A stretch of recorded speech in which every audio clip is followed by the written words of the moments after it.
taking a look at some the Toyota robots. A glimpse of Toyota's robot amplified feature. Let's watch this, guys, together. Toyota Research. Well, this is 2 years ago.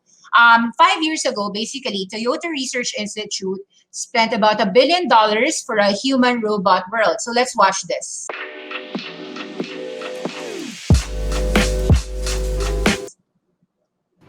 A robot is a much simpler version of a car. Toyota's expertise in managing that kind of supply chain is going to be directly applicable to designing, manufacturing, deploying, servicing robots.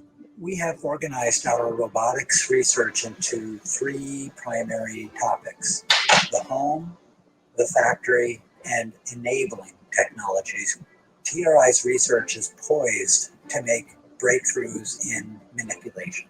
So you will see our robots picking things up and using tools, helping a person put heavy things away, taking things out of a grocery bag and putting them in the refrigerator.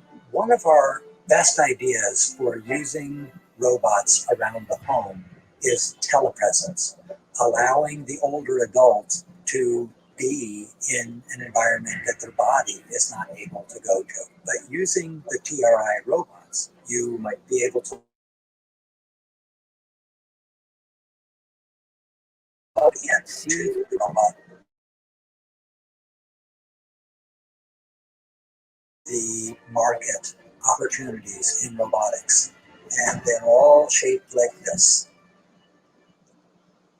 Guys, I'm very bullish on robotics as a sector. We do have some ideas in the robots. But yeah, so you know about Toyota. This is actually a very good article. Toyota Research Institute, this was October 8, 2020. They showcased their latest robotics research aimed at amplifying human ability in the home.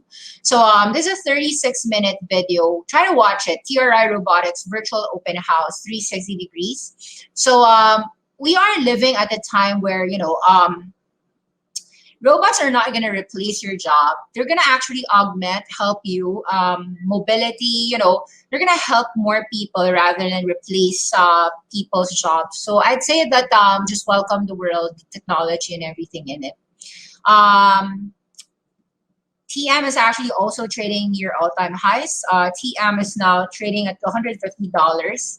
So it's listed in Japan, but it's also listed in USA. Take a look at these names: $145, 7-year breakout. I'm not quite sure, but me personally, I'm bullish on Toyota Motors because they've got more than meets the eye. Like, I think the market is not quite put it in your watch lists.